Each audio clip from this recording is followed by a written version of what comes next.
शपथ घेऊन सांगतो की मी जोपर्यंत मराठा समाजात ओबीसी मधून आरक्षण भेटणार नाही तोपर्यंत मी कोणत्याही पक्षाशी नेत्याशी संबंधित नाही म्हणून दादा जे आदेश देतील ते मी पाळीन भविष्यात म्हणून दादा जो उमेदवार देतील त्याचा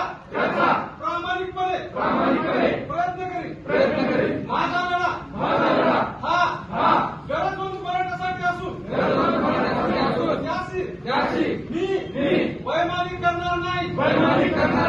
जय जिजाऊ जय